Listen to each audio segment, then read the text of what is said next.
Muito bem.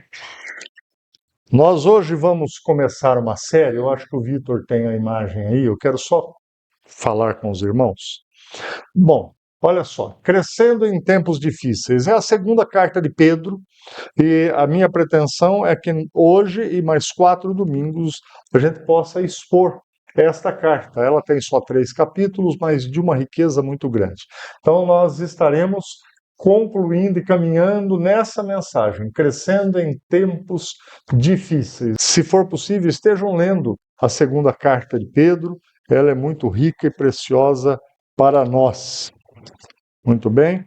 Capítulo 1 de 2 Pedro, nós vamos fazer a leitura dos 11 primeiros versículos. Diz assim: Eu, Simão Pedro, escravo e apóstolo de Jesus Cristo, escrevo esta carta a vocês que compartilham de nossa preciosa fé, concedida por meio da justiça de Jesus Cristo, nosso Deus e Salvador. Que vocês tenham cada vez mais graça e paz à medida que crescem no conhecimento de Deus e de Jesus, nosso Senhor. Deus, com seu poder divino, nos concede tudo de que necessitamos para uma vida de devoção, pelo conhecimento completo daquele que nos chamou para si por meio de sua glória e excelência. E por causa de sua glória e excelência, ele nos deu grandes e preciosas promessas. São permitem a vocês participar da natureza divina e escapar da corrupção do mundo causada pelos desejos humanos. Diante de tudo isso, esforcem-se ao máximo para corresponder a essas promessas. Acrescentem à fé a excelência moral, o conhecimento. Ao conhecimento, o domínio próprio. Ao domínio próprio, a perseverança. A perseverança, a devoção a Deus. A devoção a Deus, a fraternidade, e a fraternidade, o amor. Quanto mais crescerem nessas coisas, mais produtivos e úteis serão no conhecimento completo de nosso Senhor Jesus Cristo. Mas aqueles que não se desenvolvem desse modo são praticamente cegos, vendo apenas o que está perto. Se esquecem de que foram purificados de seus antigos pecados. Por isso, irmãos, trabalhem ainda mais arduamente para mostrar que de fato estão entre os que foram chamados e escolhidos. Façam essas coisas e jamais tropeçarão. Assim, sua entrada no reino eterno de nosso Senhor e Salvador Jesus Cristo será acompanhada de grande honra. Amém. Vamos pedir a Deus que nós sejamos alimentados por Ele nessa noite, né? Pai, nós estamos sedentos da Tua palavra, dos Teus ensinos. Todos nós aqui, todos os dias, enfrentamos nossos problemas, nossas lutas. Nós temos bons momentos porque o Senhor nos tem dado, mas precisamos crescer na fé. Fala conosco nessa noite. Ensina-nos, desperta-nos para o Teu poder, para a Tua honra, para a Tua glória, que nós te pedimos em nome de Jesus. Amém. A fé deve crescer, é o tema da mensagem de hoje. Nós estamos aí a uma semana do início da Copa do Mundo.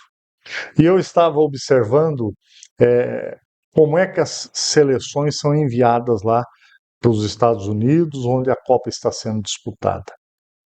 Todos os jogadores recebem passagem aérea, eles têm o hotel dos melhores, tudo pago, tudo arrumadinho para eles. Eles recebem meia, calção, camisa, alimentação, existem fisioterapeutas, existem profissionais médicos para que possam eles receber tudo que precisam para disputar aquela competição esportiva. Quando a gente olha para o povo de Deus, lá no Éden, Deus, quando cria todas as coisas, ele providencia para Adão e Eva alimento, abrigo, comunhão com ele, tudo aquilo que era necessário para uma vida boa. Um pouco à frente a gente vai ver o povo quando ele é retirado do Egito por Deus, que estava sendo escravizado. Deus providencia um líder, Deus providencia a sua presença com o povo, e nada falta aquele povo de Deus para tomarem posse da terra prometida. Hoje, Deus não chama-nos à salvação e deixa a gente de qualquer maneira no mundo aí, não. Tudo aquilo que eu preciso, que você precisa para a nossa vida espiritual e tudo aquilo que a gente tem necessidade na vida, Deus também nos providencia. É sobre isso que Pedro vai falar aqui. E ele então traz para nós alguns ensinos e eu quero iniciar com o seguinte tópico: Deus já nos deu tudo o que precisamos para a maturidade. A nossa fé precisa crescer, mas Deus já providenciou tudo que a gente precisa para que isso aconteça. Vejamos, recebemos uma fé preciosa. Pedro diz assim no versículo 1: escreva esta carta aos que receberam uma fé igualmente preciosa. Essa palavra é para aquelas pessoas que já receberam o anúncio da salvação pelo Evangelho e foram salvas, e aí a fé preciosa, a mesma que existiu em cada personagem bíblico, é a que você tem, é a que eu tenho, uma fé preciosa. Não existe cristão de primeira, de segunda e de terceira categoria. Não. Deus olha para mim, para você e para todos que já existiram com o mesmo olhar de pai que ama. Nós somos chamados a uma fé que é preciosa aos olhos de Deus. Isso acontece com o mais humilde, com o mais rico, em qualquer país, em qualquer lugar. A fé do cristão é preciosa. É a mesma fé que Pedro recebeu, é a mesma fé que João recebeu, é a mesma fé que Paulo recebeu e assim por diante. Como isso deve nos alegrar. Não tem um evangelho para os líderes e outro para os membros da igreja. Não, é o mesmo. O que Deus fala comigo, fala com vocês. O que Deus fala com vocês, fala comigo. Que maravilha que é o reino de Deus. Todos fomos salvos pelo mesmo Cristo. Hoje nós participamos da ceia. O corpo de Cristo e o sangue de Cristo é o motivo de sermos salvos. Todos cristãos são salvos da mesma forma. A preciosidade da fé não está na intensidade com que cremos, mas na intensidade com que vivemos. Como somos nós ao sairmos daqui para uma nova semana de trabalho, de estudos e assim por diante. Mas nós também fomos alcançados por causa da justiça de Cristo. Há pouco nós estávamos orando, pedindo a Deus que perdoe os nossos pecados, e eu pensando exatamente nisso. Todos nós aqui somos pecadores. Todos nós aqui fomos salvos por Cristo. Quando Deus olha para mim e para vocês, Ele vê o Filho. E Ele vê alguém plenamente justificado. A santidade de Deus, a justiça de Deus está saciada em Cristo nas nossas vidas. Nós participamos das promessas divinas. Pedro fala de grandiosas e preciosas promessas no versículo 4 que nós lemos. Eu tenho grandiosas e preciosas promessas pela minha vida. E você também tem. Eu não sei se você tem prestado atenção nisso. Existem promessas que Deus faz são projetos que Ele executa. Vejam, quando estamos cansados, e isso acontece, não acontece? Tem semanas mais difíceis, tem semanas em que um determinado problema toma conta da nossa mente. Uma situação, seja ela qual for, começa a tomar conta das nossas preocupações. Mas nós temos a promessa de que se buscarmos o nosso Deus e pedirmos me ajuda, ilumina minha mente, ajuda-me a descansar, Ele nos fortalece. E é assim que acontece. Quando nós estamos aflitos, estas promessas devem nos consolar. Porque às vezes nós olhamos o problema de um ângulo só e às vezes algumas coisas nos assustam na vida. Mas Deus, Ele diz que desembaraça os passos daquele que temem a Ele. Guarde para você essa promessa. Lá nos Salmos está escrito que ele desembaraça os pés daqueles que temem a ele de toda dificuldade. Ele faz isso comigo, ele faz isso com você, ele faz isso com os nossos filhos, com aqueles que nós amamos. Aqueles que amamos são também preciosos a Deus. Quando estamos inseguros em qualquer área, ele nos dá segurança. Mas é preciso que para isso eu e vocês a gente vá até Deus em oração, em clamor e falemos com Ele, Senhor. Veja esta situação que eu estou enfrentando essa semana. Eu preciso do teu socorro, eu preciso da tua ajuda. E é aí que o cristão amadurece. É nesse momento que ele busca o auxílio do Pai que ele vai amadurecendo. É porque ele começa a viver confiando em Deus. Ele não confia só nas forças dele. É claro que algumas coisas nós temos que fazer. Por exemplo, hoje a Simone estava arrumando a mesa da ceia, colocando o vinho no cálice e tudo. Deus não faz isso por nós, não. É nós temos que fazer. Você vai ter o seu alimento preparado na sua casa se você preparar, sua esposa preparar. Nós temos que ir ao trabalho, e isso fica claro. O cristão é alguém de equilíbrio que compreende suas responsabilidades. Mas ele, quando começa a amadurecer, ele passa a depender mais de Deus do que dele. Então as coisas mais difíceis, elas começam a ser solucionadas na vida do cristão. Mas nós também recebemos de Deus a libertação da corrupção do mundo. O que é isto? Muita gente vive do jeito que quer, faz o que quer. Dizem que isso é liberdade. É uma falsa liberdade, porque estas pessoas que são dirigidas só pelo coração, só pelos desejos, elas são escravas dos desejos e dos corações. Até os filósofos antigamente compreenderam isso. O homem que ele depende de saciar todos os seus desejos, ele é escravo dos desejos, portanto não é um homem livre. Nós precisamos compreender que nós não somos mais escravos de todos os nossos desejos. Embora eles existam em cada um de nós, nós hoje verdadeiramente somos livres em Cristo. Diz o texto que lemos: escaparam da corrupção que há no mundo causada pelos desejos humanos. Desejos que muitas vezes extrapola o bom senso, extrapola os limites morais, extrapola os limites éticos.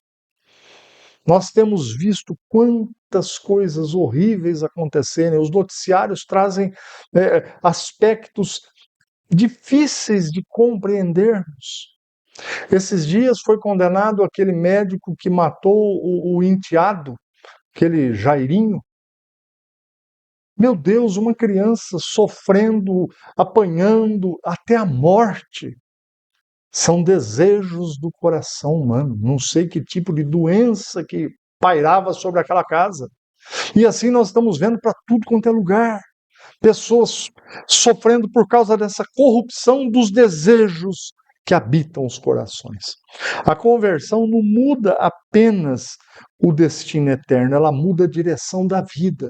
Uma pessoa convertida, que agora tem Cristo na sua vida, ela passa a buscar novas coisas, ela tem novos interesses, ela olha para as coisas de uma maneira diferente. É claro que isso é algo gradual, é um processo, mas ele inicia-se na vida de quem passa a crer. Antes vivíamos dominados por tudo quanto era tipo de desejos, agora não mais. Agora não mais. E se você hoje tem na tua vida alguma coisa que está te corrompendo, basta você clamar a Deus e falar: Senhor, eu não estou conseguindo lutar com esse negócio aqui. Eu preciso da ajuda. Eu preciso da intervenção do Senhor. Deus nos providenciou todas as coisas, irmãos. Seja qual for a luta que você enfrenta, Deus te providenciou armas para essa luta. Se a seleção brasileira recebe tudo para poder disputar a Copa, e às vezes até não tem o sucesso que a gente imagina, mas eles não podem dizer faltou calção. Não, é porque não tinha um fisioterapeuta para me ajudar, é porque não tinha um médico, é porque não tinha um nutricionista, a comida não era boa, não, tudo isso eles têm. Se nós que somos seres humanos sabemos equipar uma seleção de futebol para disputar uma Copa de modo digno, não tenha dúvidas. Deus tem todos os equipamentos para você e para mim, para lutarmos nossas lutas.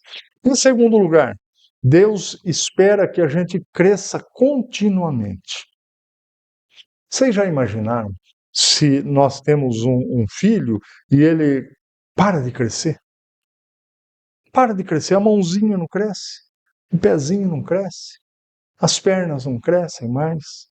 Você vai ao médico, ele está com 80 centímetros, daí você vai daqui 6 meses, ele está com 80 centímetros, daqui um ano, 80 centímetros. Acabou, você não tem mais paz enquanto você não descobrir o que está acontecendo. Nem o médico terá paz. Assim somos nós, os cristãos. Nós não podemos crescer na conversão e depois estagnarmos, não crescermos mais. Eu não posso ser o mesmo marido a vida toda para minha esposa.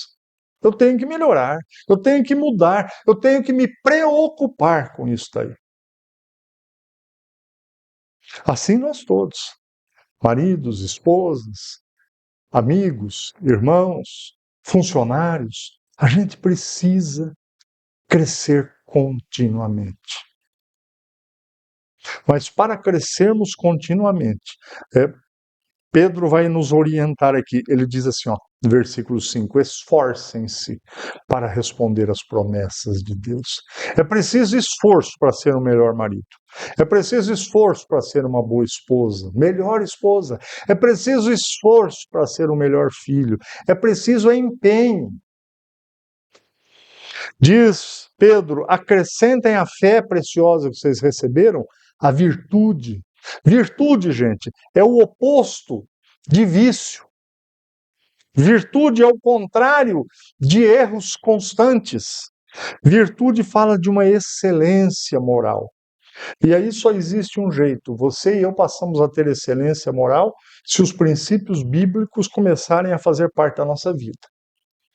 E aquilo que a gente vê todos os dias por aí, na internet, com pessoas que a gente conhece, tudo, se não se enquadrarem nesses princípios, devem ser abandonados, porque fazem parte dos vícios e não das virtudes. Isso é luta, luta, empenho. A virtude é a disposição de fazer o que é correto diante de Deus. Então, a nossa vida tem que ser uma vida de vigilância nesse aspecto. Isso que eu estou fazendo é correto? Isso que eu vou fazer, está certo isso? Irmãos, porque vamos falar bem a verdade, não é difícil de respondermos essa pergunta, né? Isso é certo ou é errado? Pela lei que rege o país, se tiver errado, para nós já está errado. Pronto, acabou.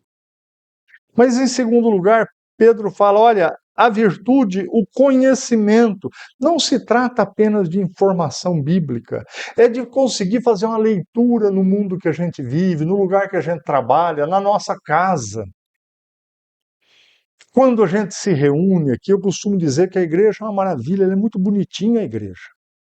Aqui, ó, vocês estão tudo me ouvindo, olha, prestando atenção, bonitinhos, educados. Mas e na segunda-feira lá na tua casa, lá onde você trabalha, que jeito que você é? É disso que trata-se o conhecimento, é o discernimento espiritual que ajuda a gente a diferenciar o que é certo e o que é errado. Ao conhecimento, diz Pedro, o domínio próprio. E aqui o domínio próprio, eu não sei na tua vida, mas na minha bate forte. O domínio próprio é termos o controle necessário para discutirmos de modo civilizado e gentil. É não mudarmos o tom da nossa voz na discussão. O domínio próprio é podermos nos dispor às necessidades do outro, primeiramente daqueles que vivem, convivem conosco, depois daqueles que têm contato conosco. Domínio próprio. Ore por isso todo dia na tua vida. Eu não creio que seja só eu que encontre dificuldade com o domínio próprio, mas está escrito lá em Gálatas, é um fruto que vem do Espírito Santo de Deus. Eu não estou dizendo de um controle superficial, de uma maquiagem social. Não é isso que eu estou dizendo, não. Eu estou falando de realmente conseguirmos ser agradáveis, primeiro com as pessoas da casa. Não adianta nós sermos educados e gentis com os de fora só. Diria para vocês, é melhor você ser um pouco menos brando com os de fora, mas mais amoroso, mais gentil, mais equilibrado dentro de casa, com as pessoas que você mais convive. Aí Pedro vai nos falar do domínio próprio, a perseverança. Perseverança, gente, é permanecer firme quando às vezes todos estão apavorados perto de você ou desanimados, querendo desistir. Vocês se lembram o relato de Paulo quando está em um navio e aquele navio Deus mostra para ele, vai naufragar. E Paulo se mantém perseverante diante de todos. Ele fala: olha, eu disse que nós não deveríamos ter zarpado, mas já que nós zarpamos agora, vamos comer, vamos nos alimentar para que quando esse navio afundar, nós tenhamos forças para chegar numa praia. Paulo jamais perde a coragem, a perseverança, a esperança. Esse tem que ser o cristão, eu e vocês. Para nós não tem jogo perdido, não, irmãos. Para nós não tem luta que seja difícil ao ponto de ultrapassar nossas forças, não. Porque é Deus quem cuida de nós. E Pedro diz: a perseverança, a piedade. Essa palavra piedade, ela deve trazer-nos à mente a devoção. É você viver de verdade com o desejo de agradar a Deus em tudo que você faz. E aí ajuda-nos, porque quando eu vou, por exemplo, perder a paciência com um filho, com minha esposa, seja com quem for, eu penso, eu quero agradar a Deus. E se eu tiver uma vida de piedade, de devoção, ela vai ser diferente, as pessoas irão perceber. A piedade, a fraternidade, o crescimento espiritual, ele nunca é individualista. Eu tenho visto gerações surgindo demasiadamente individualistas. São pessoas que têm pensado muito em si e não se preocupam com o próximo. E eu quero dizer para nós aqui da Igreja Presbiteriana da Graça, não existe fé preciosa, igual Pedro está falando, que não se preocupa com o próximo ou não aprende a viver em comunidade. Isso é tão precioso aos olhos de Deus quanto a fé que você diz possuir. E, finalmente, Pedro diz, a fraternidade, trabalhem isso também com o amor. A chave de tudo é o amor. Se eu tiver amor verdadeiro em tudo que eu faço, com as pessoas que eu trato diariamente, sem dúvida nenhuma, eu vou cumprir os outros requisitos que eu falei até aqui. São 7 características que Pedro nos traz. A ideia é Deus fornecer os recursos, agora vocês devem responder com dedicação, com esforço, para ter uma vida melhor. Para que no final de uma semana a gente pense e faça um seguinte balanço: Deus tem me dado tudo o que eu preciso realmente, eu tenho que ser grato. Finalmente, o crescimento espiritual produz frutos visíveis. O crescimento espiritual produz frutos visíveis.